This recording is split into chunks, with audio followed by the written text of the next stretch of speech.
મન ખોરાકમાંથી બને, તો ખોરાક કેવો લેવો જોઈએ, કેવી રીતે લેવો જોઈએ, ક્યાંથી લેવો જોઈએ અને કઈ કમાઈનો ખોરાક? આજે તો મન છે તો ખોરાકમાંથી બને છે, તો આપણે આ ખોરાક કેવો લેવો જોઈએ, ક્યાંથી લેવો જોઈએ, કઈ કમાઈમાંથી લેવો જોઈએ, કેટલો લેવો જોઈએ, ભાવનાથી લેવો જોઈએ, કઈ ભાવનાથી લેવો જોઈએ? ખોરાકના માટે તો એવું છે ને, જ્ઞાન જો લીધું હોય તો ખોરાકની પંચાયત કરવા જેવી નથી. સમજ્યો ને? કારણ કે લેવા દેવાનું રહ્યું જ નહીં. પછી જે થાળીમાં આવે ને એનો સંભાવ નિકાલ કરો. થાળી એ ફાઇલ છે. પછી બધું માછલી મૂકી દેતો, હા? કોઈ માછલી મૂકી દેતો, કોઈ માછલી મૂકી આપે તો મારું કહેવાય માછલી મૂકી આવે તો અનુકૂળ આવે તો ચાખી, ના ચાખ અનુકૂળ આવે મૂકી દે. તમને અનુકૂળતા જોઈ તમારી તો, અને વખતે બે ખાઈ જશો તો હું તમને બળવાનું નથી. હું તમારી આમાં લેવા દેવાનું જો લેવા દેવાની જો વાત તૂટી ગઈ. આહાર કરે, હું નિહારી ફક્ત જાણ્યા કરું. અલ્પાહાર કરે એટલે આપણે જાણીએ ઓહો સેવો સારી નથી, આ મમરા સારા છે, જાણ્યા કરીએ આપણે. જો રાતે અંધારામાં અજ્ઞાની માણસ હોય, રાતે અંધારા બેઠા હોય અને મોઢામાં આટલો ચિકન કરી દે, પછી પૂછીએ કે આ શું છે? ચિકન છે આ તો કે છે. અરે ભાઈ શા આધારે જોવાનું નથી, કશું નહીં, ત્યાં સારા આધારે જાણ્યું. સારા તમે શું શું નહીં નાખ્યું છે? દહીં છે પણ જરા કટાશ વાળું સારું છે. પણ તો અલા બીજું કઈ છે? તક નહીં ખાંડ છે. અલા બીજું કઈ? તક નહીં ઇલાયચી એવું છે. અલા બીજું કઈ છે? તક જાવંત્રી લાગે છે. કેવી રીતે ખબર પડે છે આ બધી અંધારામાં? એ રીતે આત્મા થર્મોમીટર જેવો છે, તર્ક માપ કરીએ. આત્મા થર્મોમીટર જેવો છે. તમે પૂછતા હતા શું જવાબ ભૂલી ગયો?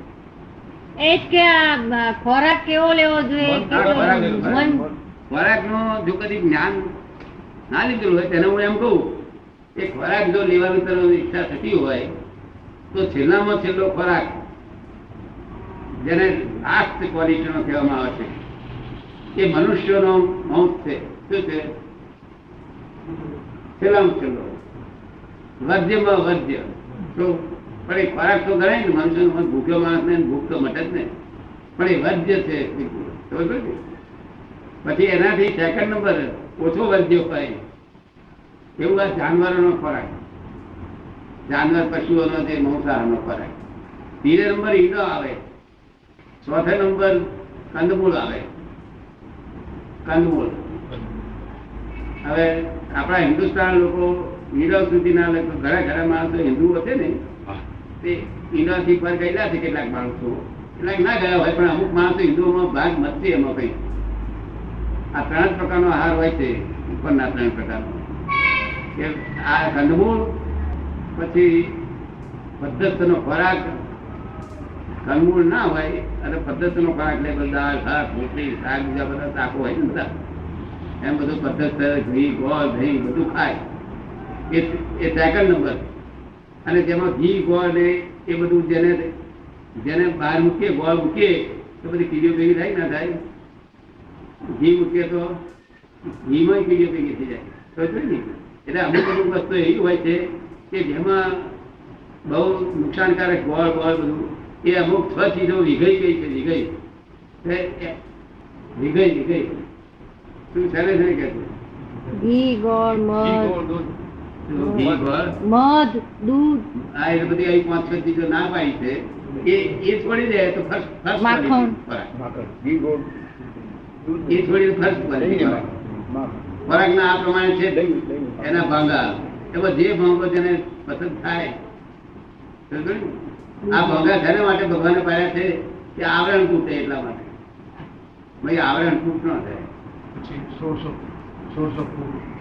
આમ આ જે ખોરાક છે તે ક્યાંથી કેવી રીતે મેળવવો, કઈ કમાણીથી, કેવી કમાણીથી લેવો? એવું છે ને, જ્ઞાન ના હોય તેને તો પ્રમાણિકતાની કમાણી કહું. અને જ્ઞાન હોય તે તો જે તને કમાણી આવે તે રીતે તું ખા. જ્ઞાન લેતા પહેલા જે કમાણી તું કરતો હતો એ જ કમાણી તારે ચાલવા દે. ફક્ત જો ખોટી લાગતી હોય તો તનમાં મનમાં છતાં એમ થયા કરવું છે, ખેત પામ્યા કરવું છે કે આ ખોટું થઈ રહ્યું છે, તો એટલું. બાકી ખા નિરાતે ખા પી મજા કર, રસ રોટલી ખાજે. શું કહું? કારણ જેવો હિસાબ બંધાયો જેવો છૂટવા વગર રહેવાનો નથી. અને જેવા ભાવે બાંધેલું તેવા ભાવે છૂટશે. એટલે એમાં મારું ચાલવાનું નથી, તમારું ચાલવાનું નથી. સમજ પડી ને? તેથી આશ્રમ વિજ્ઞાન એવું છે કે એમાં કચામાં હાથ જ ગાલ્યો નથી. તું તારા ભાવમાં આવી જા, બીજું બધું જવા દે. અજાણપણે અન્ન પ્રાશન કર્યું હોય, અઘટિત રીતે મેળવેલું અન્ન, તો અજાણપણે પણ જો એનો ગ્રાસ કર્યો હોય તો એ મન ઉપર એની અસર થાય કે નહીં? એ કે છે અજાણપણે અઘટિત ખોરાકનું છે, તો ખોરાક લીધો હોય અજાણપણે તો પછી એનું મન ઉપર કઈ અસર પડે ખરું? બધાનું અજાણપણાની દરેકને અસર થાય, અસર થાય. અજાણપણે જો જેમ અજાણપણે આપણા દેવતામાં હાથ પડે તો ભલે ના, મોટા નાના છોકરા ના પડે. ભલે નાના છોકરા શું જાય એવું આ બધું જગત અજાણ પડે, વિજ્ઞાન પડે, બધાને સરખું પણ આપે છે. ફક્ત ભોગવવાની રીત જુદી છે. અજાણ વાળો અજાણ રીતે ભોગવી જાય અને જાણ વાળો જાણી ભોગવે. કેવું કર્યું ભોગવે? હા, તમારી કઈ ભૂલ થાય નહીં તો બહુ ભોગવવું પડે, અને જોણી ભોગવી જાય અને થઈ જાય એ જોણી નહીં. ખબર પડી ને? અને પેલા અજવાળ વાળાને બહુ ભોગવાનું ઊંઘી જાય બધો, તમને ના ઊંઘાવા દે.